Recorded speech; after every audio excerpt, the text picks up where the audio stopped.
Paulo Enrique Araujo, Flavio Bolsonaro va a defender a Brasil en Estados Unidos, amigo. Así es, Shimon. Entonces tenemos actualizaciones sobre eso, porque tenemos una audiencia pública que se llevará a cabo en el Capitolio, aquí en el Congreso estadounidense, el 6 de julio.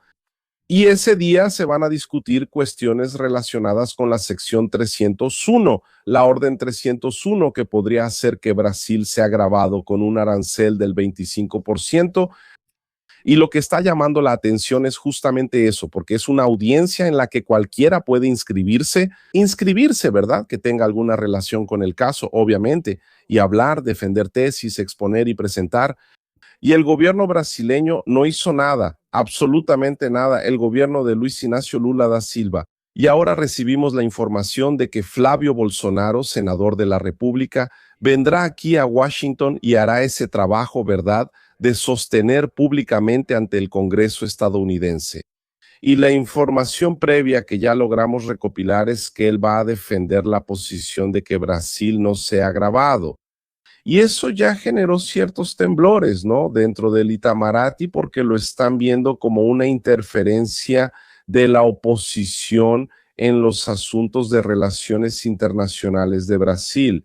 Pero ¿cuál es la articulación que el gobierno de Lula está haciendo en torno a eso? Lo que tenemos, al menos públicamente, es que solo el presidente de Brasil, ¿no?, Luis Ignacio, ataca al presidente Trump todo el tiempo, lleva el asunto a una pelea de soberanía y la negociación, que es lo que realmente importa, no se está haciendo pública. Si está sucediendo, nadie lo sabe, Shimon Oliveira. Entonces ahora tenemos esa confirmación de Flavio Bolsonaro yendo por ese camino. Parece que Paulo sí. Parece. Aquí hay una información de los bastidores de ayer desde Estados Unidos, que José Joesley Batista, amigo de Lula, que incluso fue el articulador para que Lula fuera recibido por Trump. En el pasado parece que él perdió la influencia allá adentro porque realmente Trump rompió las relaciones con Lula. Y fue a propósito, porque él dijo eso en una entrevista, ¿verdad? Dijo que Lula es volátil, ¿no? De hecho, él dijo que Lula es insignificante, ¿no? En resumen, así, en la televisión, públicamente.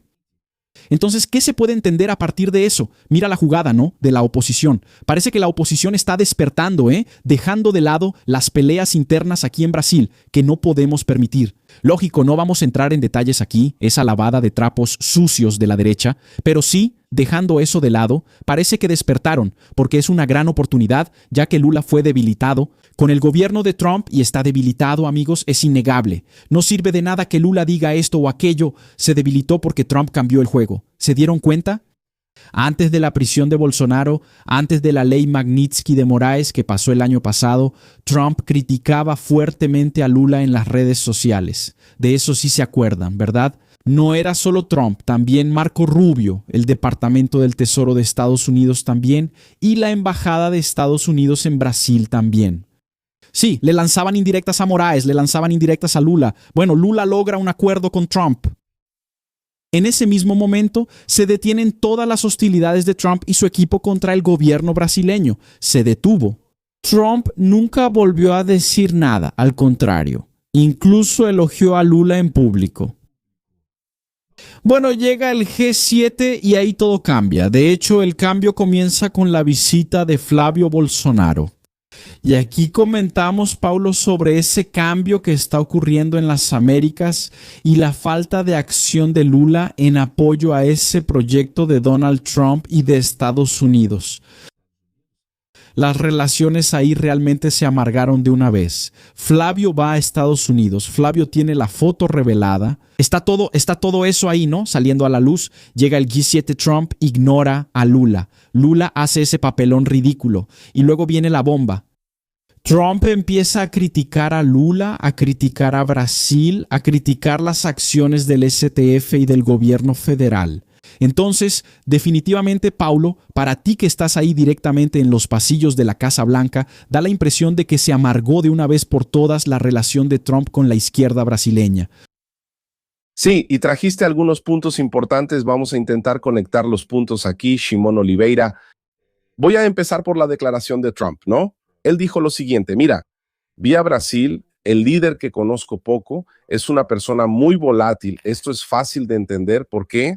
Él llega, va a conversar y etcétera, habla con Trump y Trump, pues hubo buena química, el tipo me parece ser una persona interesante. Luego sale de la reunión y empieza a decir un montón de tonterías. Insulta a Trump, insulta a la gente de la administración, ofende a Marco Rubio. Trump debe mirar y decir así, este tipo él está loco, eso es lo que es volátil, es una persona que cada rato está de una manera, eso es lo que Trump está llamando a Lula de loco, ¿no? O sea, pues el tipo me habla de una manera, luego va y cambia completamente. Es difícil no entender eso. Izquierda, nunca fui de izquierda. Mira, nunca fui de izquierda, ¿verdad?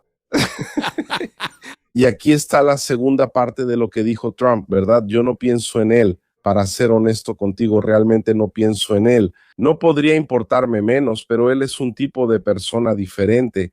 Ahora, muy volátil, lo escuché dando un discurso, fue muy volátil y está bien. Entonces, así, es algo de lo que todos hablan, los discursos que hace Lula, él piensa que está en el comercio de los años 2000, que tenías que descargar el video, ir a un programa, el tipo poner los subtítulos a mano, mandar un correo allá en RapidShare para descargar el video. Ya no funciona así, ¿verdad? ¿Para quién? Ahora sí delaté mi edad, ¿no?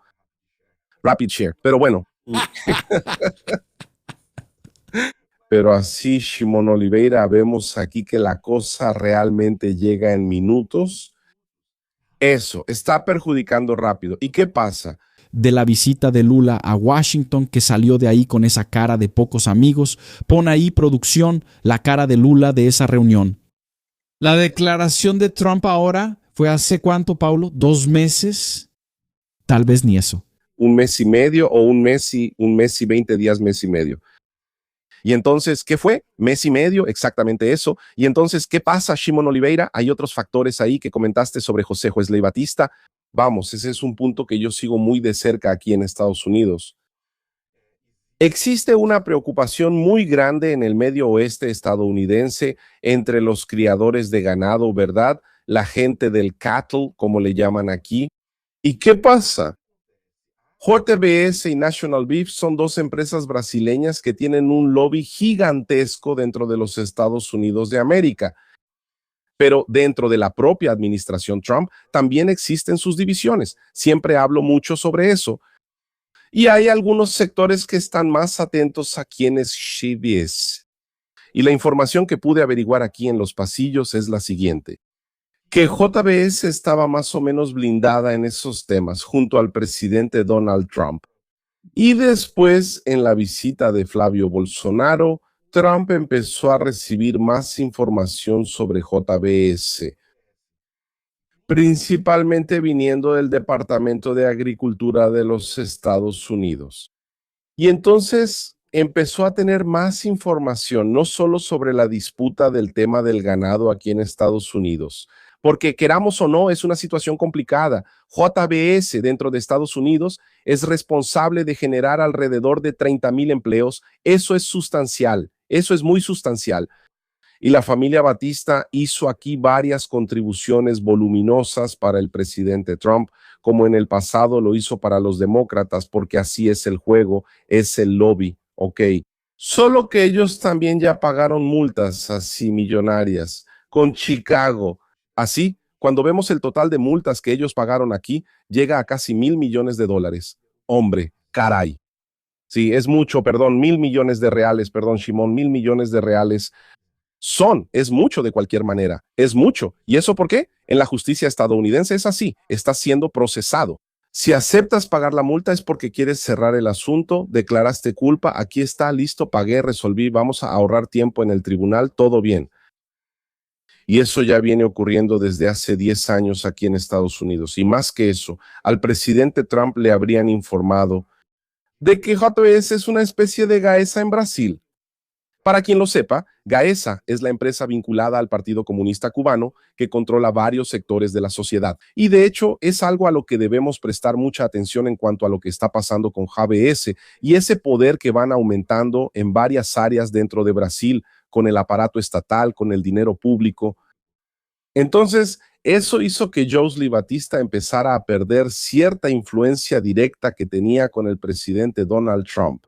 Pero las acciones de Lula en varios en varios aspectos, no solamente en la relación directa entre los dos presidentes, sino en la relación bilateral entre los dos países. Eso hizo que se fragmentara, que disminuyera mucho ese poder de acceso que Lula había logrado construir. ¿Eso significa que no pueda cambiar? No necesariamente significa eso. Sabemos cómo funciona, ¿no? La geopolítica no es lineal, es uno de mis lemas. Sin embargo, mi estimado, cuando, como bien señalaste, el presidente de los Estados Unidos sale en la televisión, y lo voy a poner aquí de nuevo, mira, no pienso en él, para ser honesto contigo, realmente no pienso en él, no podría importarme menos. Esa es la peor. Eso es malo, esa es la peor, porque es malo para Brasil. Brasil a veces uno se queda atrapado, ¿no? Y es normal en ese sentido.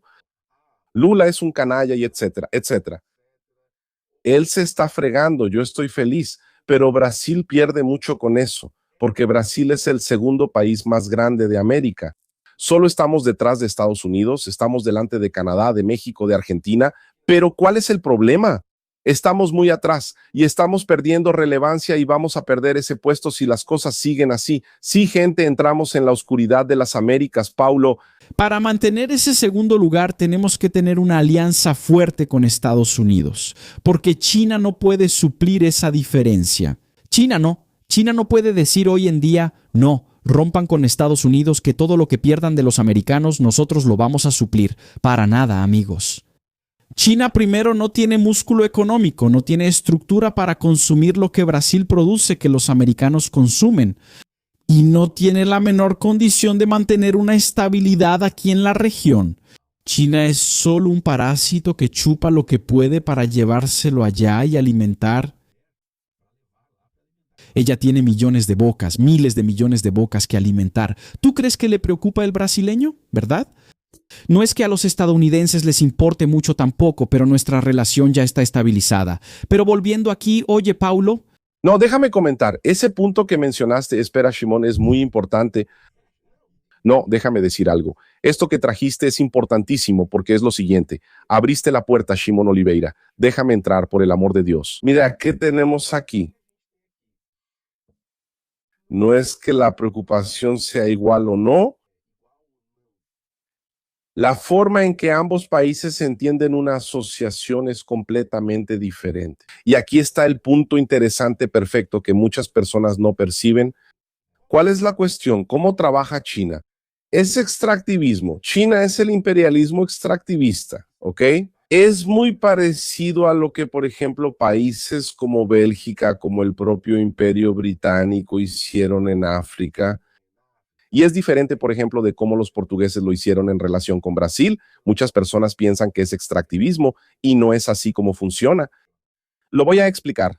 China, todo lo que haga estará pensado única y exclusivamente en los descuentos que los chinos van a tener, los beneficios que ellos van a obtener. Ellos no hacen inversiones en otros países, y cuando las hacen, el control total tiene que ser de ellos. Estamos viendo el caso de BUID allá en Camaçari, en Bahía de Midas, la idea que está sucediendo ahora en Minas Gerais. Paulo. Ayer ellos son ejemplo práctico de lo que estás diciendo ahora sobre China. Ayer salió un video de unos sindicalistas del PT allá en BUID, allá en el sitio de construcción. ¿Por qué? Los chinos se están azotando. Los chinos están azotando a los bahianos, amigo. Pero eso es un problema serio. Y te voy a decir, Shimon Oliveira, ¿por qué? Porque allá en China es así. Allá en China, el tipo recibe una paliza si es flojo, si no trabaja. También tengo material aquí de africanos que sufren castigos físicos por parte de los chinos, pero allá los africanos no están haciendo nada. Y eso es un problema muy serio. ¿Por qué? Aquí es lo que estoy diciendo. China es un imperio, imperialismo extractivista. Ella tiene que producir. Ellos lo van a hacer. Tiene que producir, tiene que ser para ellos, y los beneficios tienen que ser para ellos. Y cuando tienes una asociación de este tipo, ¿qué pasa? Ellos van a poner mucho dinero en manos de varios sectores, como por ejemplo el agro. Pero ¿a dónde va el problema después? Porque eso después siempre va a desesclavizar a Brasil. Y tenemos la diplomacia de endeudamiento china, que es una estrategia geopolítica china que se lleva a cabo. Esa estrategia de largo alcance. O sea, ellos traen mucho dinero, untan la mano de ciertas élites, pero después atan la administración. El gobierno cambia, pero los contratos se quedan. Y es exactamente lo que Lula está haciendo ahora, por ejemplo, vendiendo bonos de la deuda pública en esa. ¿Cuál es la peor noticia? ¿Y cuál es la diferencia de Estados Unidos en este punto? Y aquí tenemos que ver cuál es el mejor socio para nosotros. Ese es el punto, ¿no? Eso porque existe un sentimiento antiestadounidense muy grande proyectado en Brasil que viene de esa adoctrinación educativa comunista que tenemos desde los años 70 en Brasil, que va inculcando ese sentimiento antiestadounidense, ese odio antiestadounidense. Pero, ¿cómo trabajan los estadounidenses? Oye, ¿eres mi socio? Bien, entonces te voy a hacer subir conmigo. Y ahí es donde vemos eso en el escudo de las Américas. Voy a tomar, por ejemplo, a Paraguay. Creo que ya lo mencioné aquí contigo en otra oportunidad, pero vale la pena que lo dejemos como ejemplo. Mira, Paraguay hizo un acuerdo bilateral muy bueno dentro del escudo de las Américas con Estados Unidos. ¿Qué están haciendo ellos? Estados Unidos van a comprar la energía sobrante de Itaipú. ¿Pidieron descuento? No. Van a pagar lo que Paraguay pidió. Punto. Segundo punto, mira, déjanos, tenemos un problema muy grande con el crimen organizado en Paraguay y para que yo invierta en tu país, necesito tener la seguridad de que esa inversión no se va a ir por el caño después. Vamos a trabajar para limpiar el terreno ahí, sacar al crimen organizado y hacer un ambiente próspero. Vamos. Entonces, ¿vas a poner al PCC como terrorista? Bien. Comando Vermelho, Hezbollah, todos los que están operando ahí en tu frontera. Vamos, puedo mandar mis tropas para ayudar ahí. Vamos a establecer un acuerdo bilateral para eso. Vamos. Vinieron tropas, ¿no? Fueron tropas americanas allá a Paraguay. ¿Qué más van a hacer los Estados Unidos? Van a invertir en centros de datos locales para aprovechar esa energía de Itaipú con la iniciativa privada. Es diferente. No es dinero estatal americano como hacen los chinos. Sí, iniciativa privada. ¿Ok? ¿Qué más van a hacer ustedes? Vamos a desarrollar competencias en el pueblo paraguayo. ¿Qué hace China? Importan trabajadores para maltratar a los brasileños. Sí, sí, no se puede. ¿Y qué están haciendo los Estados Unidos? Van a hacer inversiones a largo plazo, a 10 o 20 años, y los paraguayos se van a convertir en una élite tecnológica, amigo mío. Tendremos programadores, ingenieros de software, ingenieros de hardware, etcétera. Todo eso sucediendo dentro de Paraguay. No, es impresionante. Y la diferencia, gente, la diferencia es, miren, son los intereses de Estados Unidos. La diferencia está en los intereses, porque los intereses estadounidenses, aunque sean para suplir allá, las empresas estadounidenses terminan beneficiando a quienes participan, ¿cierto? No es solo en Paraguay, ¿verdad? Tienes ahí a Costa Rica, tienes varios países latinos que forman parte de una alianza mucho mayor con Estados Unidos. Que la calidad de vida es totalmente diferente porque la sociedad local termina siendo beneficiada con esas relaciones comerciales. Y lo más importante, gente, Paulo lo dijo bien, ¿no? La diferencia es que son empresas privadas de Estados Unidos que necesitan seguridad jurídica en el país. O sea, hay que combatir el crimen, hay que combatir la corrupción y todo eso, ¿no? Sí, China es dinero de empresas estatales. China acaba de instalar en Mato Grosso la mayor procesadora de soya de Brasil, quizá incluso de toda América Latina. En Mato Grosso. Y si piensas que es una empresa privada china, no, es una empresa estatal china. ¿Cómo es posible que un país, pon atención, cómo es posible que un país controle la mayor procesadora de soya dentro de nuestro Brasil? ¿Cómo? ¿Entendiste?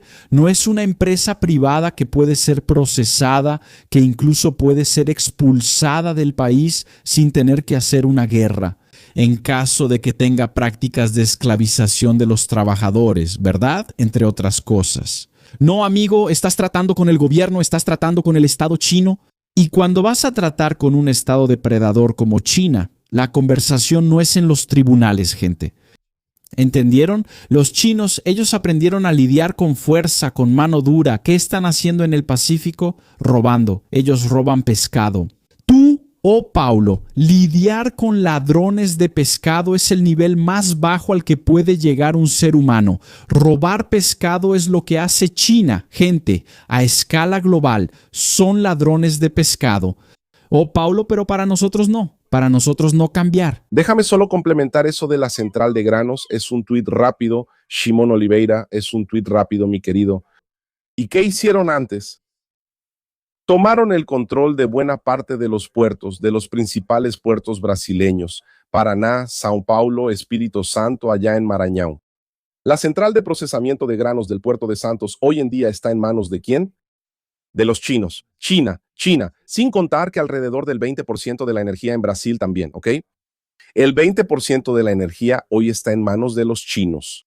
Es una bomba de tiempo, mis queridos. Chinos y Joesley Batista, Chinos y Joesley Batista allá en el norte de Brasil comprando plantas termoeléctricas e hidroeléctricas. Bueno, no las compraron, ¿verdad?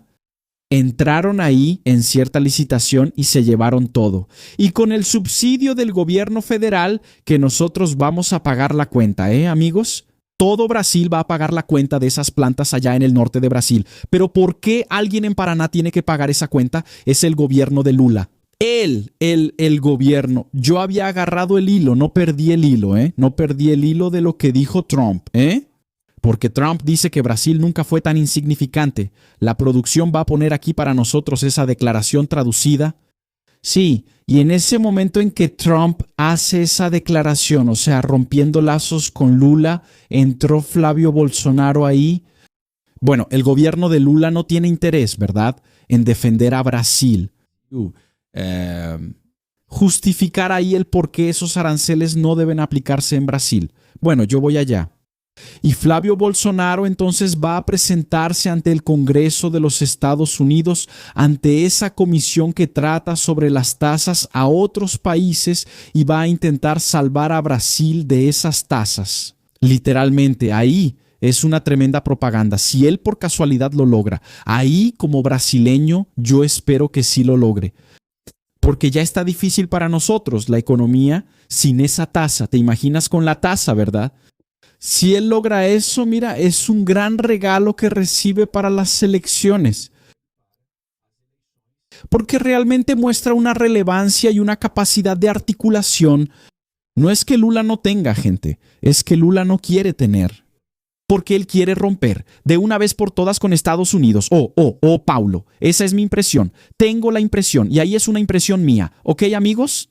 Que Lula, el PT, ellos necesitan romper de una vez con Estados Unidos para que puedan consolidarse aquí en las Américas, porque eso terminó convirtiéndose en el último reducto incluso del PT, ¿verdad? En un momento vamos a hablar de la elección en Colombia. Quiero que Paulo también comente sobre la elección en Colombia. En Perú, parece que ya no hay marcha atrás, ¿verdad? Los últimos datos mostraron eso, pero solo para que organicemos nuestra agenda aquí, Paulo. Trump hizo esa declaración, dijo eso. ¿Hubo algo más sobre las elecciones? ¿Trump se va a meter en las elecciones en Brasil? O Paulo, tengo la impresión de que todo esto que está pasando ya es una forma de meterse en las elecciones de Brasil. Tengo esa impresión. Bueno, y aquí tenemos que entender, Shimon, cuál es la situación de interferencia, ¿verdad? Existe esa cosa que es la propaganda electoral, como por ejemplo lo que Lula viene haciendo, y él predica eso de la interferencia electoral como si los Estados Unidos de América vinieran a manipular las elecciones en Brasil y cosas por el estilo. Yo no veo que la cosa vaya por ese camino, incluso por lo que he estado siguiendo de lo que Estados Unidos ha estado haciendo desde que volvió la administración Trump. Diferente de lo que la administración de Biden hizo en Brasil con el tema que involucró la instrumentalización de la USAID. Y aquí no me voy a profundizar mucho, pero para quien quiera entender más, es solamente la utilización de una estructura externa que ellos ya tenían, que es la del Partido de las Sombras de George Soros. Tengo un libro escrito sobre ese tema, de acuerdo, Shimon Oliveira. De hecho, fue mi primer libro, Los Estados Unidos y el Partido de las Sombras. Vamos a dejarlo aquí. Por ellos, solo lo trajeron dentro del aparato del gobierno y cambiaron lo que era la A. Objetivo claro de la USAID, con la estructura de manipulación de infraestructura, vamos a decirlo así, electoral, para que la opinión pública fuera orientada hacia el objetivo que ellos tenían. Así fue como Obama fue elegido, Biden, etc. En ese libro doy todos esos detalles. Entonces, no es ese el camino que vamos a ver en este momento, pero ¿qué ha hecho el presidente Trump?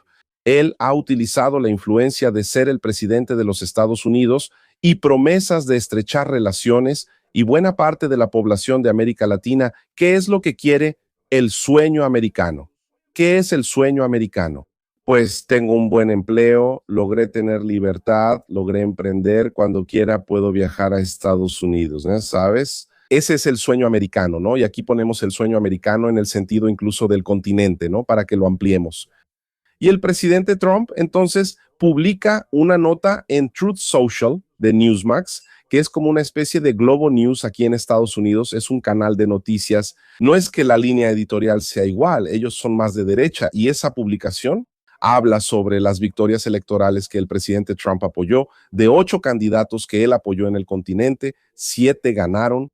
Y hay un punto interesante que menciona ahí justamente sobre Brasil, y dice que el próximo gran desafío que tiene es Brasil y que Brasil va a ser una prueba de fuego para el presidente Trump, y habla sobre el debilitamiento que Lula ha estado sufriendo. Bueno, Trump publicó esto, entonces obviamente el titular es muy interesante, es muy interesante las victorias de Trump en América Latina. Sin embargo, él con certeza vio ahí que una parte significativa del artículo habla sobre los enfrentamientos que él ha estado teniendo. Junto con lo interesante, seguro interesante, y además de eso lo interesante, América Latina, victorias, pero el desafío. Y más que eso, tomando como gancho la cuestión de Flavio Bolsonaro viniendo aquí el día 6, eso demuestra que él también está mirando una opción hacia adelante. Y el Victorias de Latina, seguro interesante Latina, pero él que Victorias Latina con certeza vio seguro bien ese choque ocurriendo, porque Lula, él está dejando muy problemático, pero de ahí Victorias Latina, pero él y ahí, habló interesante, seguro en América Latina, victorias de pero interesante, seguro él complicada desde la perspectiva que tenemos para el futuro de las relaciones internacionales brasileñas. Pero en caso de que Lula salga, hay algunos puntos que él dejó que no van a ser simples de deshacer. Dependencias energéticas, sí, títulos de la deuda pública vendidos al Estado chino prácticamente en yuanes. Entonces, pero él no vendió necesariamente al Estado chino, más o menos, porque quien controla el yuan es China. Y de acuerdo con la desvalorización que tenga la moneda, eso puede impactar directamente la economía brasileña. Diferente de vender títulos de deuda en euros, como ya se ha hecho, o en dólares, porque el euro siempre ha sido una moneda más fuerte que el dólar, ¿no? Desde el punto de vista del poder adquisitivo. Entonces eso no pone en riesgo. Ahora, el yuan es de una economía volátil, igual que Lula, según Trump, y más que eso. Además de ser una economía volátil, es una economía artificial de la cual no tenemos indicadores reales. Y la desconfianza es que China está encaminándose hacia una recesión económica muy seria que tal vez ya esté ocurriendo. Pero como el gobierno siempre está maquillando los índices económicos, no tenemos una visión clara de lo que está pasando. Shimon Oliveira. Entonces, es una situación compleja que estamos viviendo. No existen reglas, ¿verdad? En China. Ellos no tienen reglas. Quien las hace es el partido. Incluso aquí en Brasil, que es un desorden, tienes un sistema de reglas, tienes cierta transparencia en el mercado, ¿verdad? Por más que intenten maquillar allá el IBGE, datos importantísimos, existe cierta oposición, todavía hay un poco de periodismo, ¿verdad? Y tenemos esos datos. Pero fíjense, cuanto más se afianza Lula en el país, menos seguridad jurídica tenemos. Noten que el dinero internacional está saliendo de Brasil, amigos. El brasileño común, el brasileño promedio, Paulo, no tiene mucho está aumentando un poco esa conciencia, pero no tiene mucha conciencia porque no maneja dólares, no tiene inversiones, ¿verdad? El tipo apenas logra cuadrar las cuentas del mes para hacer la despensa. Mucho menos va a tener una reserva en dólares, va a tener inversiones, pero quien tiene empieza a darse cuenta, gente, que el dinero está saliendo, las industrias están cerrando. Miren, otra fábrica de autos cerró en Brasil. Otra más. Bueno, si Brasil fuera un paraíso, las fábricas querrían instalarse en Brasil y no salir de Brasil. Miren quién vino a Brasil, BYD. Pero ¿por qué la BYD logra instalarse en Brasil mientras que Ford, ¿no? Mientras que otras marcas BMW, Mercedes están cerrando? ¿Sí? Chevrolet, Renault. ¿Por qué? Porque, hermano, aquí es un lugar inhóspito. La BYD lo logra porque tiene dinero del partido, tiene dinero del Estado invertido en ella. Y justamente con ese objetivo, yo pongo el carro más barato. Yo pongo el carro más barato que todos los demás del mercado que están siendo devorados por los impuestos, ¿cierto? Yo cierro un acuerdo con el gobierno de subsidio. O sea, yo entro con mejores condiciones. Yo recibo un aporte de dinero del gobierno chino para producir. Yo entrego el carro más barato, pago con nuestro propio dinero que ellos sacan de aquí. Solo que como mi carro es más barato, voy a quebrar a la competencia. Yo quiebro a la competencia, yo domino el sector, controlo toda la sociedad y controlo los precios. Y entonces empezó a existir el monopolio. Ese es el modus operandi que China ha aplicado incluso en Europa, ¿verdad? Que perdió. Europa perdió.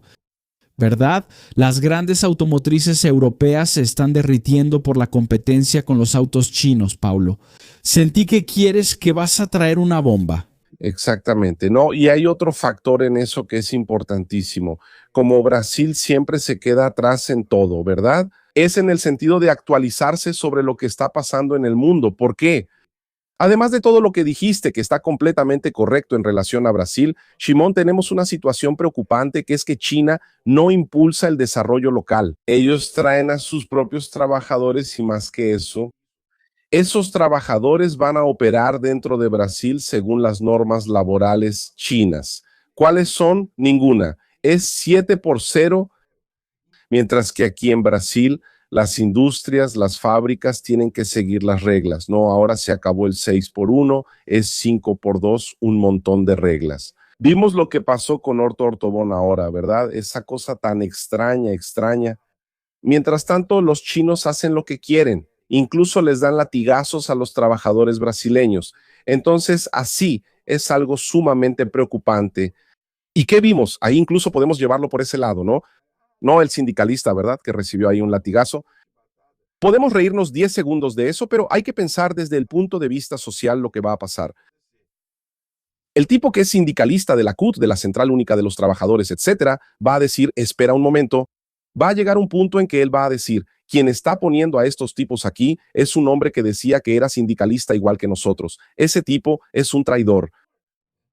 Entonces, es así. Y cuando esa bomba explote, ¿verdad? Es ahí donde nosotros, los brasileños, necesitamos tener madurez. Porque muchos van a pensar así, pues que se frieguen ahora, que paguen por lo que hicieron, etcétera. Por el lado del revanchismo, no le quito la razón a la gente de pensar así. Es natural, pero cuando miramos en profundidad vamos a ver que esto se va a convertir en un movimiento que va a demostrar el gran problema que es la izquierda, el discurso del laborismo y la hipocresía en la práctica. Porque una cosa es que el tipo prometa picaña y no la tenga. Otra cosa es el sindicalista que llegó ahí trayendo a quien le da latigazos a los trabajadores. Y ahí es donde creo que la población brasileña tiene una oportunidad de reorganizarse, los formadores de opinión, la clase política y decir así, ¿lo ves? Esos tipos nunca estuvieron de tu lado, ¿verdad? Quien está de tu lado es quien quiere promover la iniciativa privada. Quiere que tengas más libertad, quiere que tus blusitas de Shane lleguen sin impuestos. Para que tengas tu pequeño negocio, no quiere crear un sindicato de repartidores ni otro de conductores de Uber. Quien está haciendo eso es la derecha. Entonces ahora es el momento, ¿no? Aún más en año electoral, de sacar provecho de eso, Shimon. No de quedarse con el revanchismo, ¿verdad? Y decir, ahora que ustedes se frieguen, etcétera. No, este es el momento de ser inteligente. Y así es como la izquierda ha crecido a lo largo de los últimos 150 años en el mundo, aprovechando esos momentos de singularidad. Que nosotros, los brasileños, tengamos la inteligencia para eso. Para cerrar sobre Europa, Shimon, ese movimiento del que hablé, que Brasil siempre está atrasado, ¿no? Cuando vemos que los países europeos están empezando a alejarse de la influencia china, empezando a poner reglas estrictas de mercado, poniendo ahí límites en empresas de tecnología, lo que también incluye los autos eléctricos y todo eso.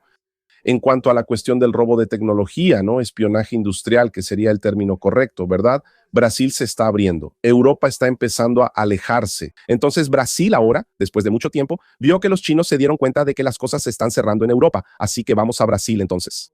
Entonces tenemos a Lula así, como un cangrejo volteado hacia el sol, esperando a que lleguen los chinos, mi estimado. Y ellos llegan y se llevan todo, amigos, no dejan nada. Pero volviendo al tema, estábamos hablando de las elecciones, ¿verdad? Trump, el papel de Trump, la influencia de Trump en las Américas, ¿verdad? 8 candidatos, 7 terminaron siendo elegidos. No sé decir, Paulo, no sé si tienes el nombre ahí de quién fue el que no lo logró, en qué país Trump no pudo imponer a su candidato. Pero es aquí cerca incluso, ¿verdad? Sí, fue en Centroamérica, pero ahora mi memoria me va a fallar, ¿sabes, Shimon? ¿Cuál fue? Pero no, sin problema, fue en Centroamérica. Entonces, y ahora Brasil. Y ahí sale el comentario. Ese titular que te mencioné, Paulo, que no me acordaba cuál era, que Trump había dicho es: ahora nuestra atención se va a enfocar en las elecciones de Brasil. Ese es el titular que salió esta semana, ¿verdad? No sé de dónde, confieso que no sé de dónde, porque no encontré la declaración exacta de Trump diciendo no, exactamente eso. Pero las otras declaraciones, lo que se dijo en el G7, lo que se dijo en esa entrevista, llevan exactamente a este momento. Ahora la atención de Estados Unidos se vuelve hacia las elecciones brasileñas y lo que está ahí, obviamente ya medio que consolidado en Cuba, ¿no? Que también ya está adoptando ese tipo de régimen. Y entonces, corroborando con esta entrada de Trump aquí en América Latina, Colombia perdió, acaba de perder, ¿no? El domingo tuvimos la segunda vuelta donde la derecha ganó y Petro, desesperado, acusa a Israel de manipular las cajitas mágicas. Interesante, Paulo, porque son infalibles, ¿no? Las cajas mágicas del sistema electoral son infalibles. Pero ahora, ahí en Colombia perdió, Israel entró en la cajita mágica e hizo que el tipo de la derecha de Trump ganara las elecciones, pero perdió. Y es otra señal para Lula, es otra señal de tendencia, porque el modus operandi de la izquierda, no solo en Brasil, sino en toda América Latina, es exactamente el mismo, incluso en lo económico. Paulo, que es debilitar la industria, es debilitar el poder de compra de la clase media, del trabajador brasileño. Y la queja en Colombia es igual que en Brasil. Mira, vamos al supermercado y no hay manera de llevar los productos a casa, ¿verdad? Sí, entonces la economía también está derrotando, hay toda esa persecución a la oposición, toda la eliminación de libertades, ¿cierto? Pero también la economía es pésima. Mira, Shimon, aquí tenemos un punto muy importante en lo que estás diciendo. ¿Por qué? Vamos a ver, son varios los factores que tenemos para comentar y lo que Colombia nos deja como perspectiva. El año pasado, ya casi al final del año pasado, yo siempre hago planificación electoral a futuro, ¿verdad? Allá en Pega PH Box siempre estamos cubriendo elecciones en todo el mundo. Y yo ya venía alertando, dando consejos, como decimos en portugués para el público, que es lo siguiente. El futuro de América Latina va a depender de 3, 4 elecciones muy importantes que vamos a tener: Bolivia, Perú, Colombia y Brasil. Y el resultado de esas elecciones sería muy interesante para nosotros los brasileños, porque Brasil tiene su última elección, ¿verdad?, en este ciclo. Y el resultado que tendríamos de esos otros países indicaría mucha de la dinámica de hacia dónde va Brasil. Pero la gente puede pensar, no, pero espera, PH, el brasileño no está viendo lo que pasa en Bolivia, el brasileño no está viendo lo que pasa en Perú, pero no se trata del brasileño, se trata de que una elección se gana por varias alianzas. Y esas varias alianzas pasan al grupo, por grupos de poder dentro de Brasil, y esos grupos de poder van a mirar hacia dónde va América Latina para poder defender ¿qué? Sus capitales, para poder defender ¿qué? Sus intereses económicos. Por ejemplo, lo que estábamos comentando aquí sobre las industrias y etcétera. Entonces tuvimos a Bolivia, la derecha no, el centro, ¿verdad? El centro ganó, pero está fuertemente alineado con la centro derecha. Eso es lo que tenemos ahí dentro de Bolivia, porque del otro lado está el Foro de Sao Paulo, que ya está intentando derrocar al gobierno de Bolivia. Entonces, así, queriendo o no, por más que Rodrigo pase a un gobierno centrista, cayó en los brazos de la derecha para poder sobrevivir, así que Bolivia se fue para el lado de la derecha. Perú, donde Keiko Fujimori ganó, va a asumir pronto, y su familia, solo para que tengamos una idea, tuvo varios problemas con Alberto Fujimori, sí, pero Fujimori sacó a Perú de un estado fallido. Igual que Somalia, que era en los años 80 y 90, intentó ser un estado con condiciones para sobrevivir, un país que sobrevive. Hay imágenes incluso que hizo Fujimori, distribuyó armas a la población para que se defendiera de las guerrillas comunistas, ¿ok? Hay videos de él en los años 90 entregando armas al pueblo para que se defendiera de la izquierda. De eso es de lo que estamos hablando cuando hablamos de la familia Fujimori, ¿ok? Entonces se espera que tengamos, ¿ok? Un gobierno bastante firme con autoridad en Perú. Abelardo de las Priedia, él subió como un meteoro, ¿verdad?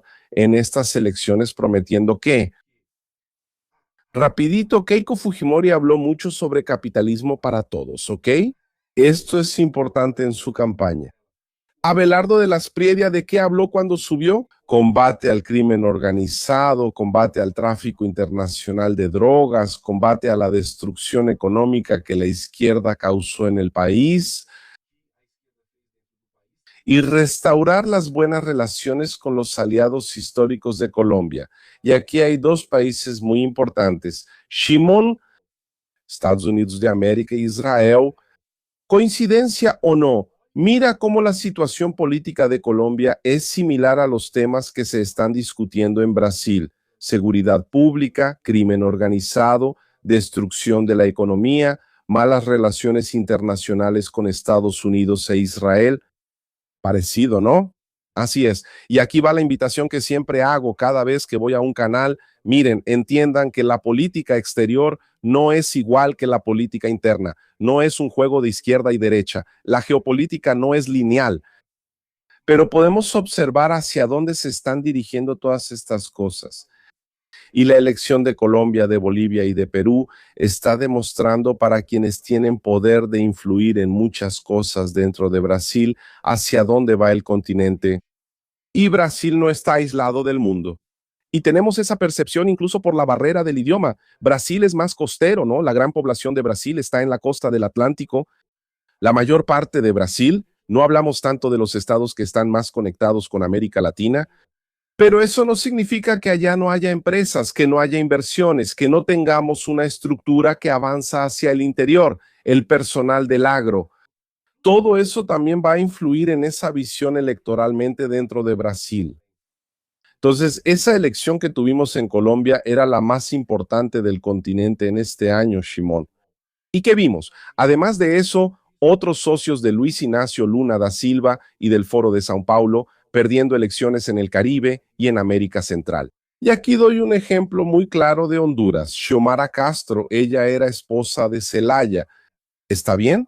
Zelaya fue un presidente depuesto en 2009-2010 en Honduras, a quien Lula le dio refugio dentro de la Embajada de Brasil. Él influyó en la política interna de Honduras en esa época. Xiomara Castro regresa, ¿no?, como marioneta de su esposo a la presidencia en 2022. ¿Y cuál fue el primer acto que ella hizo así que Lula fue elegido? ¿Ok? En cuanto terminó la elección, ese mismo día, ella dijo: mañana me voy a Brasil para buscar inversiones para Honduras con el nuevo presidente de Brasil. Al día siguiente de la elección que vimos aquí a Alberto Fernández de Argentina y a Xiomara Castro con el sombrero en la mano buscando el dinero de nuestros impuestos. Y ahora no va a haber ese movimiento, Shimon. No tenemos ese movimiento para que suceda. Y eso involucra al mercado. ¿Y cómo va a quedar Brasil en medio de todo esto? Necesitamos entender eso más allá del ámbito del debate político electoral en las redes sociales. ¿Cómo van a ver las industrias brasileñas las colaboraciones en todo el continente? Las empresas que tienen negocios en América Latina. Mira, estamos hablando de Argentina, Paraguay, Bolivia, Chile, Perú, Colombia, Ecuador. Casi todos nuestros vecinos están a la derecha. Y todavía hay países como Guyana, por ejemplo, ¿no? Y Surinam, que son gobiernos más de izquierda, pero que están alineados a la derecha, principalmente con Estados Unidos. ¿Por qué? Porque estaban con el cuchillo al cuello con la dictadura de Nicolás Maduro. Entender este movimiento del continente es muy importante para que Brasil, el Brasil que produce, pueda mirar su camino de aquí en adelante. Esa elección de Colombia fue importantísima para nosotros, Timao. Y entonces la actuación y la presión, y yo digo que es una presión bastante grande la que Estados Unidos está ejerciendo sobre Lula ahora, Paulo. Puedo vislumbrarlo, es grande, no es pequeña. Dada incluso la posición actual de Estados Unidos, que les guste o no, asumió un protagonismo global. Tienes a Europa arrodillándose, ¿verdad? Ayer tuvimos la visita del jefe de la OTAN allá, es como si fuera un ministro. El Hunt. Sí, exactamente. ¿Es el secretario general de la OTAN? El secretario general de la OTAN fue a suplicar, literalmente, amigos, fue a suplicar para que Trump no sacara a Estados Unidos de la alianza del Tratado del Atlántico Norte, ¿verdad? Sí, y parece que es casi inevitable que en algún momento Trump puede que no salga ahora, pero Estados Unidos en algún momento termine saliendo de esa alianza que pues no. Es igual que la ONU, Paulo. Alianzas que se formaron allá atrás, en la Guerra Fría, la ONU justo después de la Segunda Guerra, como que perdieron su eficiencia, ¿no? Sus objetivos hoy en el mundo y se debilitaron mucho. Pero, quieran o no, amigos, hasta me salí del tema aquí. Trump terminó trayendo de nuevo ese protagonismo que los estadounidenses habían perdido. Y hoy todos están mirando a Trump, todos están mirando a Estados Unidos para decidir qué va a pasar en el mundo. Y con Lula no es diferente. Ahora ponen toda esa presión sobre Lula, obligando a Lula a tomar una decisión con respecto al crimen organizado. En relación con estas empresas que incluso no están siendo acusadas por el gobierno estadounidense de trabajo análogo a la esclavitud. Y entonces esta semana ese reportaje que salió allá, esa denuncia que salió en Bahía, comprobó exactamente lo que Estados Unidos venía denunciando. Entonces la presión está aumentando además, obviamente, ¿no? No menos importante, del posicionamiento político e ideológico, que también cuenta, no es lo primero que analiza Trump, ¿verdad? Pero al final de cuentas cuenta, ¿no? Eso también termina siendo un pequeño peso en la balanza. Paulo, parece que vamos a tener cambios ahí, ¿no? Parece que vamos a tener cambios. Vamos a esperar la actuación de Flavio Bolsonaro allá en Estados Unidos. Así es, mi querido. Mira nada más. Lo que Flavio más va a tener que trabajar es lo siguiente. Tengan calma, si yo me convierto en presidente, ¿no? Él es precandidato a la elección, vamos a cambiar las cosas internamente dentro de Brasil. Ese es el punto en el que Flavio va a tener que trabajar con mucha fuerza, mi querido. Muy bien. Paulo, tienes tus libros que voy a dejar aquí todos listados para que la gente los pueda adquirir, ya sea en Amazon, en Mercado Libre. Van a estar aquí, amigos. Son los tres principales. Él tiene varios libros, pero tiene ahí 2, 3 libros principales muy buenos, amigos, que son para elevar tu nivel de conciencia.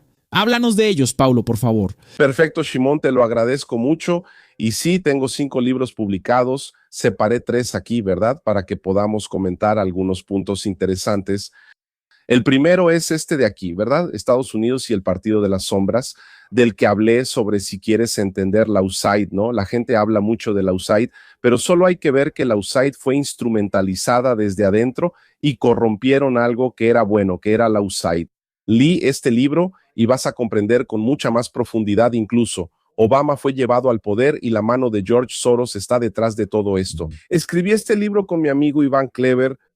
¿Eres duro con Obama? Obama es cosa seria, ¿no? ¿Cómo llegó ese tipo al poder? Pues este libro va a abrir la mente de muchas personas, incluso para la elección de 2020 aquí en Estados Unidos, ¿eh?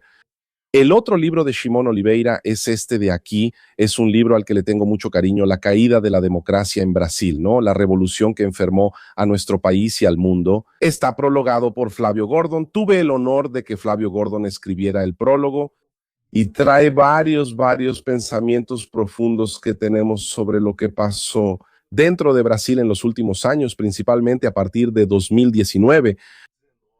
Y también tiene algunas correlaciones con lo que tenemos con el mundo. Este libro específicamente también está en inglés, ¿verdad? Si alguien está viendo desde fuera de Brasil, ahí está. Tiene la versión en inglés, The Fall of Democracy in Brazil, también la pueden encontrar por allá. Y este de aquí, que es mi obra principal, ¿verdad? Este ya es mucho más grande, La joya de la corona, aquí lo estamos viendo. Foro de São Paulo y la Patria Grande, ¿de acuerdo? Foro de São Paulo y la Patria Grande. En este libro vas a comprender mucho más allá incluso del Foro de São Paulo, las bases ideológicas de la revolución de izquierda en América Latina, ¿verdad? Que se remontan incluso al periodo precomunista y podemos ver en profundidad dónde está la izquierda en Brasil. Porque muchas veces las personas solo toman la agenda, ellos están ahí a favor del aborto y tal, pero ¿cuál es el origen de todo eso? ¿Y cómo se juega ese juego en América Latina?